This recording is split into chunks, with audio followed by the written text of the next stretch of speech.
Oke, Assalamualaikum warahmatullahi wabarakatuh. Perkenalkan nama saya Hatta Lestubikar dengan NIM K00237 dengan kelompok A3.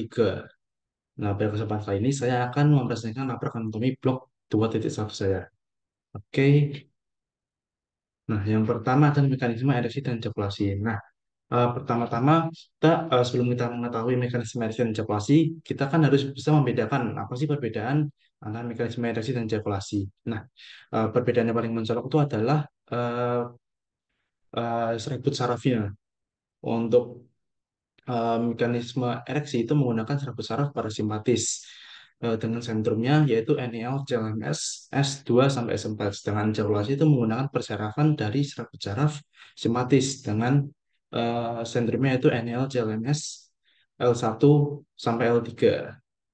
Nah, oke, untuk yang mekanisme ereksi itu sendiri, pertama kan kalau kita ereksi kita harus eh, dimulai dari adanya stimulus. Nah, stimulus itu bisa bermacam-macam. Ada yang stimulus melalui auditori, ada yang stimulus melalui eh, visual, ada yang stimulus melalui perabaan. Nah, untuk perabaan itu sendiri, reseptornya biasanya berada pada gland penis. Nah, reseptor pada gland penis nanti kan menerima stimulus seksual. Nah, stimulus seksualnya itu akan akan disalurkan ke sentrum melalui saraf eh, sensorik atau saraf aferen ya, yang kan dipersarafi oleh ini nervus dorsalis penis. Nah, nervus dorsalis penis sebagai saraf aferen akan membawa impulsa tadi menuju ke sentrum yaitu NEL CLMS S2 sampai S4.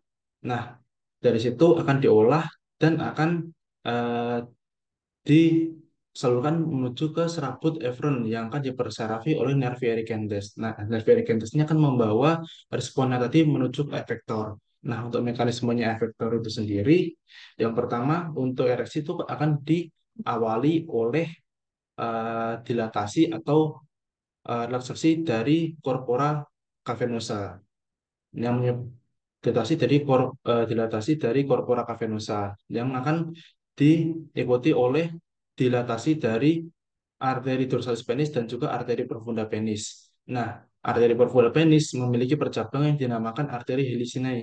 Arteri helicinae itu akan memvaskularisasi darah dari darah ke kaverne. Nah, untuk kaverne itu sendiri merupakan eh, ini struktur yang berbentuk seperti bulatan-bulatan pada corpora cavernosa. Nah, ini membuat kaverne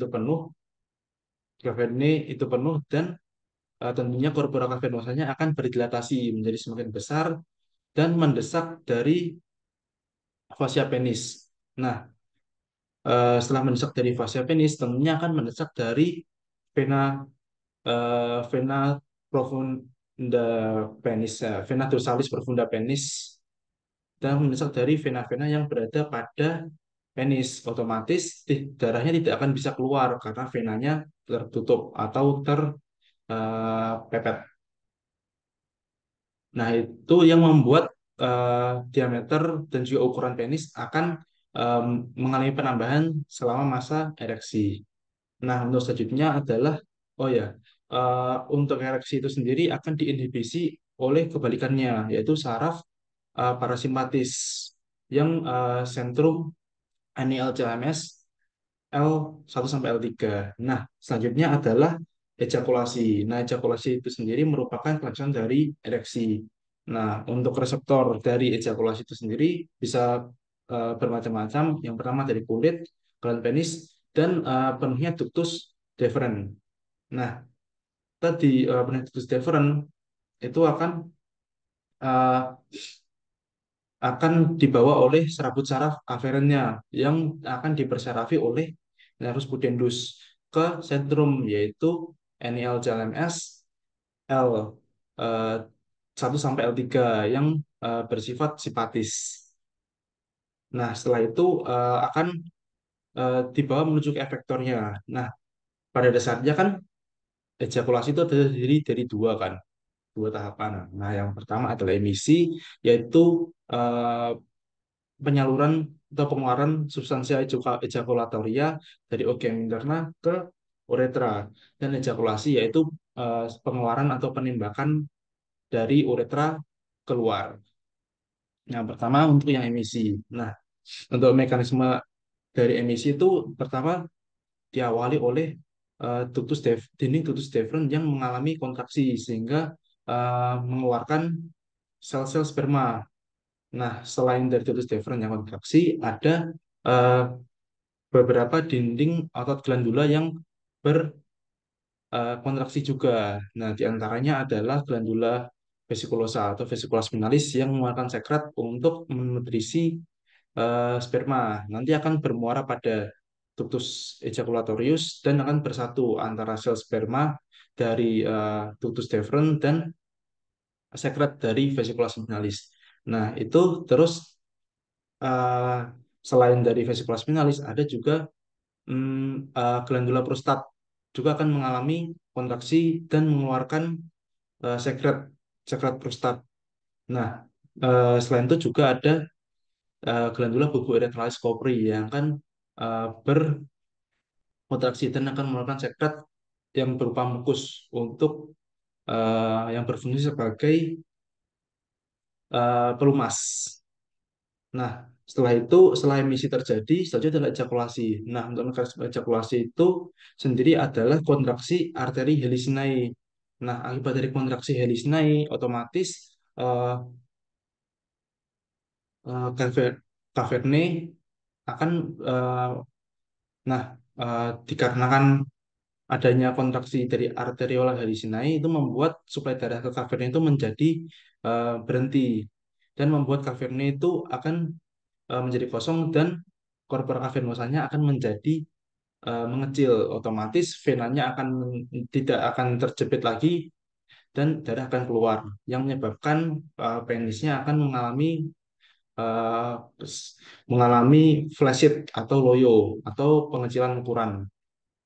Nah, setelah itu eh, ada mekanisme ada mekanisme kontraksi dari musculus bulbus spongiosus dan juga musculus ischiocavenosus yang berfungsi sebagai dorongan mekanik untuk pengeluaran sperma.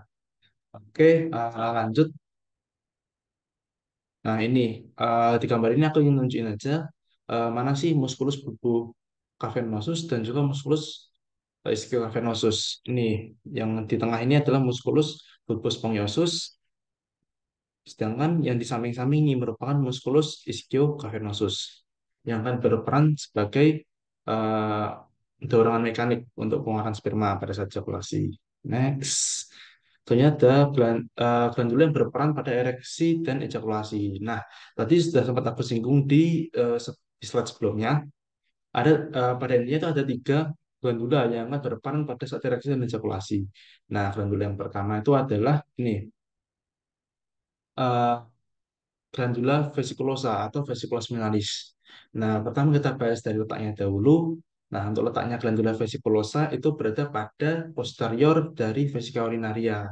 Nah, fungsinya dari glandula vesiculosa ini adalah untuk menghasilkan sekret yang mengandung fruktosa, berfungsi sebagai nutrisi untuk sperma dan juga eh, prostaglandin yang berfungsi untuk motilasi sperma.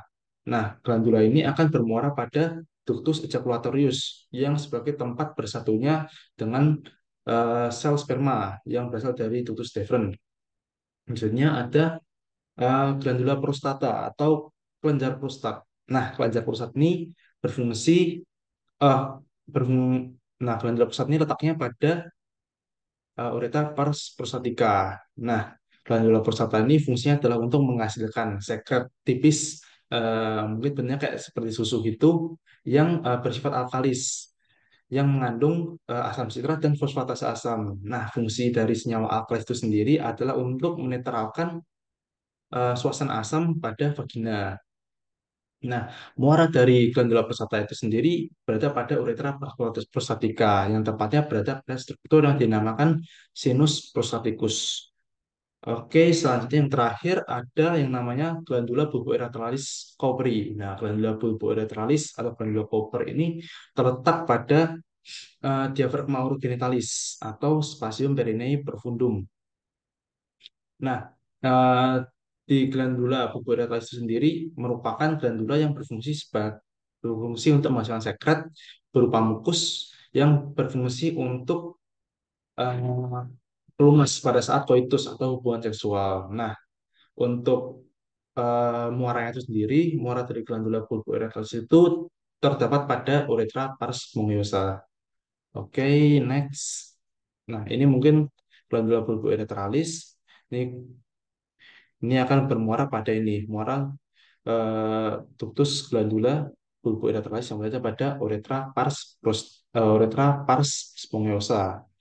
Nah, ini adalah glandula prosata. Nah, dia akan bermuara pada ini, uretra pars prostatica, yang tepatnya pada sinus prostaticus. Ini adalah glandula vesikulosa atau vesicula minoris. Nah, akan bermuara pada ductus ejaculatorius. Next, untuk mekanisme fertilisasi sampai implantasi. Nah, kalau kita bicara tentang fertilisasi, mesti kan ada hubungannya dengan ovum kan. Nah, kita ngomongin dulu tentang uh, produksi ovum.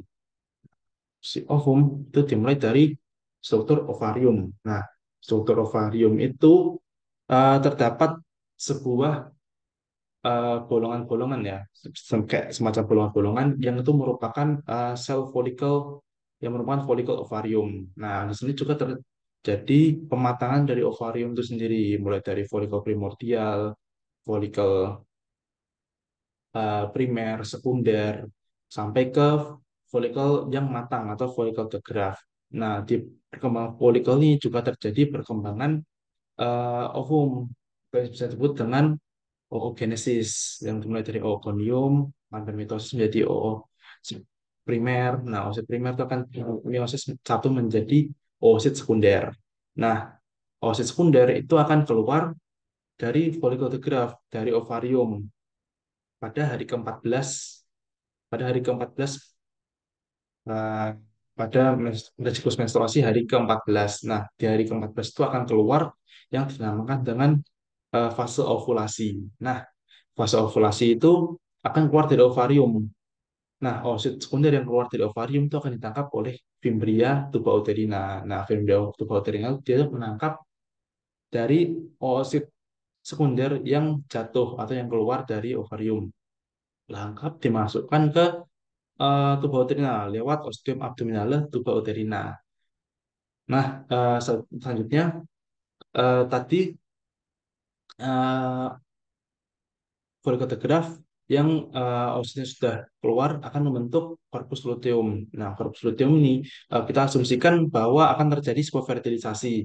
Nah, fertilisasi itu uh, biasanya itu terjadi pada pars ampula tuba uterina. Nah, untuk folikel corpus luteum apabila terjadi pembuahan maka akan berubah menjadi corpus luteum gravidarum. Nah, corpus luteum ini akan menginisiasi penghasilan estrogen. Nah, estrogen akan menginisiasi pembentukan endometrium, menginisiasi pembentukan endometrium.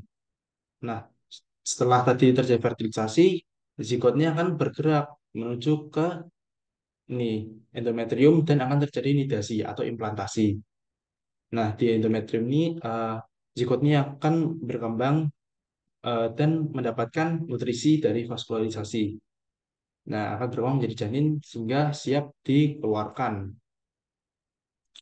Nah, biasanya untuk kondisi yang terjadi itu adalah kehamilan ektopik, di mana itu adalah sebuah kondisi di mana tadi oosit-oosit di buah tadi itu nggak menempel pada endometrium, tapi menempel pada biasanya itu pada ampula atau mungkin pada ismus. Nah, itu bisa membahayakan dan biasanya akan dilakukan klinis yang dinamakan eh, histerektomi untuk mengambil dari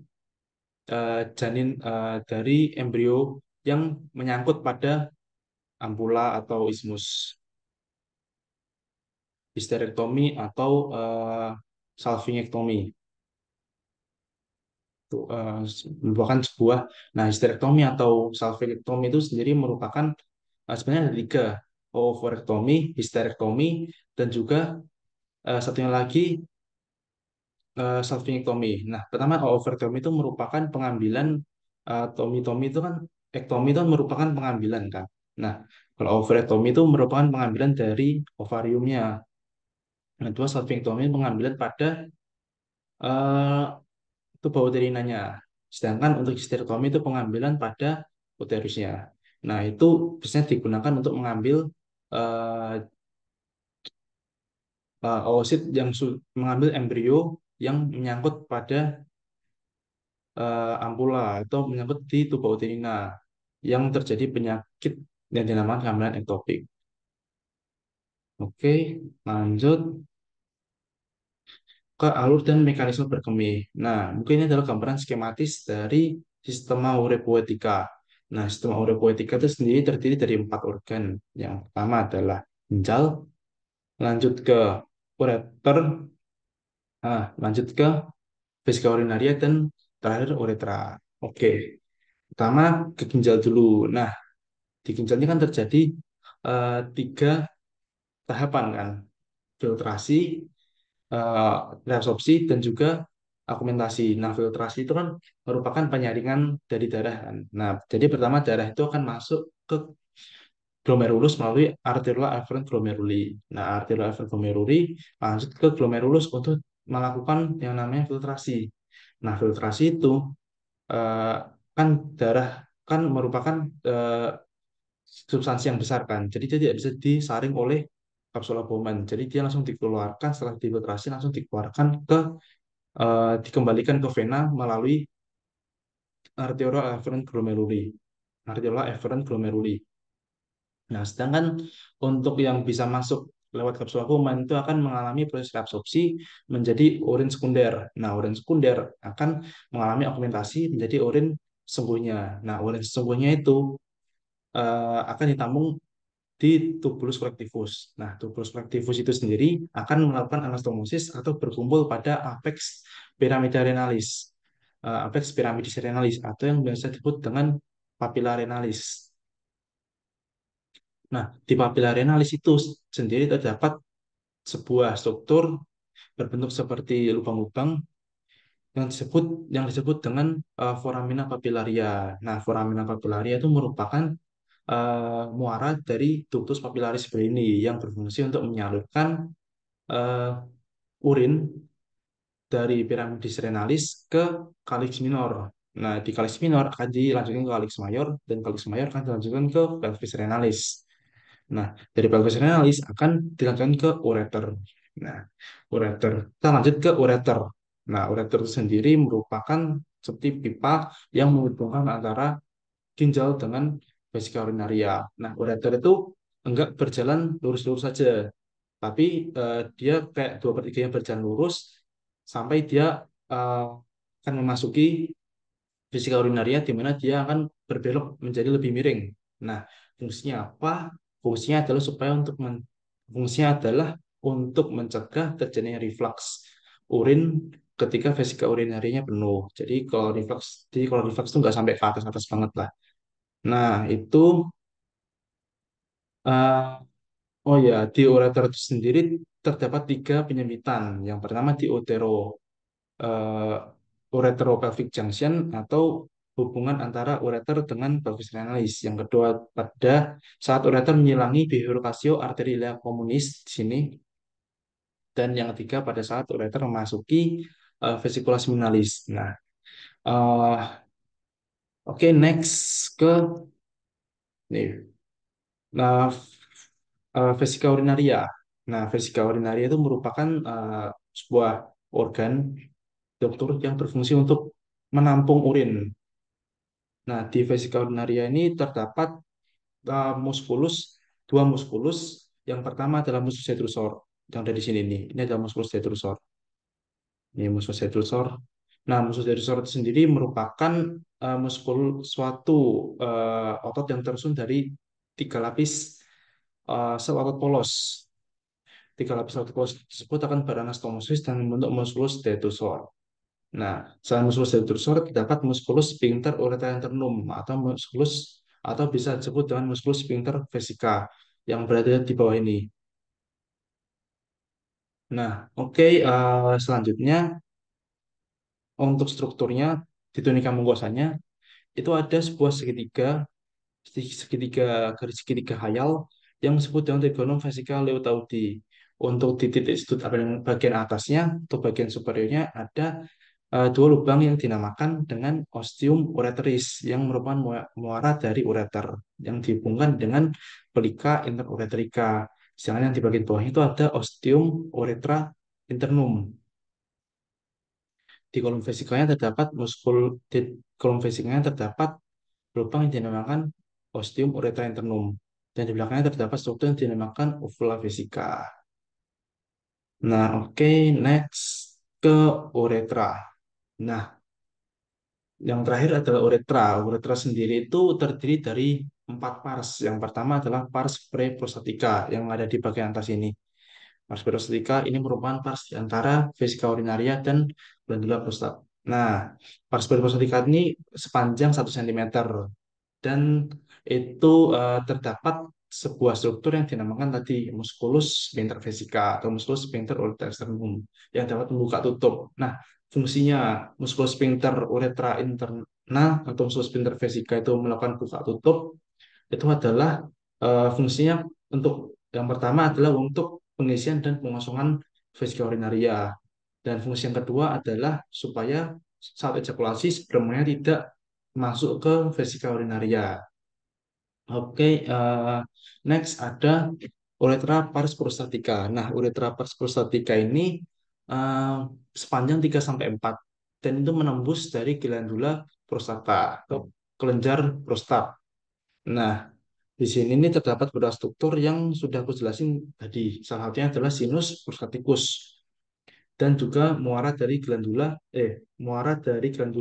prostata yang disebut dengan sinus prostaticus dan ada glandula eh, dan juga ada muara dari ductus ejaculatorius.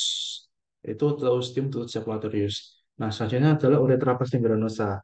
Nah, uretra pars membranosa ini merupakan pars uretra dengan eh, panjangnya terpendek, merupakan bagian yang terpendek. Nah, uretra pars membranosa ini menembus diafragma orogenitalis yang berisi ini glandula bulbourethralis copri. Nah, glandula bulbourethralis copri nanti kan akan bermuara pada ostium os, akan bermuara pada uretra pars spongiosum kan. Ini adalah uretra pars spongiosum itu merupakan uretra yang paling panjang. Disebut tadi sudah dijelaskan ada glandula litre, muara dari glandula litre, dan juga muara dari glandula bubuk naturalis. Dan juga ada struktur pelebaran yang dinamakan dengan fossa navicularis. Oh ya, tadi di uretra pars membranacea tadi terdapat selain terdapat struktur yang dinamakan glandula bubuk naturalis juga terdapat struktur otot yang dinamakan musculus sphincter uretra externum yang merupakan otot polos yang merupakan otot skelet. Sedangkan untuk musculus sphincter uretra interna atau musculus sphincter vesica merupakan uh, otot polos. Oke, mungkin yang terakhir ini adalah mekanisme berkemih. Nah, mekanisme berkemih itu untuk memahami mekanisme berkemih itu kita harus memahami dari inervasi dari vesika urinarianya. Nah, inervasi dari vesika urinaria itu ada tiga, yaitu serab, serabut paraf, serabut saraf simpatis yang akan dipersyarafi oleh medula spinalis segmen torakal 10 sampai 12 dan juga segmen lumbal 1 sampai 2. Nah, oh, eh, yang kedua adalah serabut saraf parasimpatis yang akan dipersyarafi oleh medula spinalis segmen sakral 2 sampai 4. Dan yang ketiga adalah serabut saraf sensorik yang akan dipersyarafi oleh nervus splenici pelvici. Nah, untuk yang pertama, yang simpatis tadi, itu kan fungsinya adalah untuk pengisian dari vesika urinaria. Jadi, jadi yang simpatis itu berfungsi sebagai pengisian vesika urinaria dengan cara dia menghambat eh, kontraksi muskulus detursor dan menginisiasikan kontraksi pada muskulus sphincter vesika sehingga vesika urinarianya itu akan terisi. Sedangkan yang kedua yang parasimpatis Berarti untuk parasimpatis sendiri fungsinya itu adalah kebalikan dari simpatis, yaitu adalah pengosongan atau pengeluaran urin di vesika urinaria dengan cara yaitu eh, malah menginisiasikan kontraksi pada muskulus detrusor dan juga merelaksasikan pada muskulus sphincter vesica. Nah, sedangkan yang untuk impuls sensoriknya atau impuls aferennya kan tadi nervus splenic pelvici. Nah, dia merupakan fungsinya adalah untuk menghantarkan dari stimulusnya itu sendiri. Nah, itu akan menuju ke sentrum. Nah, sentrumnya ada dua, yaitu ada yang menuju ke sentrum parasimpatis dan juga ada yang menuju ke sentrum simpatis. Nah, sentrum parasimpatisnya itu tadi eh, menuju ke medulla spinalis segmen S2 sampai S4. Sedangkan untuk yang simpatisnya menuju ke lumbal satu dan lumbal 2. Nah, mungkin lanjut ke mekanismenya. Jadi mekanismenya itu diawali oleh stimulus ketika volume urin yang berada pada vesika urinaria itu sudah mencapai kurang lebih 300 mililiter. Nah, otomatis kan vesika urinarinya kan akan terdistensikan. Nah, itu akan mengirimkan impuls sensorik yang akan dikirimkan oleh nervus plenici pelvici menuju ke sentrum. Nah, sentrumnya tadi kan sudah aku jelasin ada dua, ya ada yang sebagian besar menuju ke saraf parasimpatis di segmen 2 sampai 4 dan sebagian kecil menuju ke segmen simpatis yang menuju ke segmen lumbal 1 dan 2. Nah, impuls aferennya itu berjalan melalui medulla spinalis parasimpatis, yaitu medulla spinalis segmen sakral 2 sampai 4 yang akan menginisiasikan terjadinya pengosongan vesika urinaria kan. Nah, pengosongan vesika urinaria tadi sudah aku jelasin dengan cara dia menginisiasikan kontraksi muskulus detrusor dan menginisiasikan relaksasi dari musculus sphincter vesica atau musculus sphincter uretra interna yang bersifat sebagai otot polos. Nah, sedangkan yang lainnya atau sebagian kecil tadi akan berjalan melalui sabut saraf simpatis yang berjalan melalui medulla spinalis segmen lumbal 1 dan 2. Nah, untuk yang simpatis ini berfungsi untuk merelaksasikan musculus sphincter uretra externum yang berada pada diafragma orientalis. Jadi kan tadi kan sebagian besar ada yang ke parasimpatis kan. Nah, sebagian kecil ada yang ke simpatis dengan segmen lumbal 1 dan 2. Nah, simpatis dengan segmen lumbal 1 dan 2 itu berfungsi untuk menginisiasikan relaksasi pada musculus sphincter uretra externa yang bersifat sebagai otot polos pada diafragma originalis eh, sehingga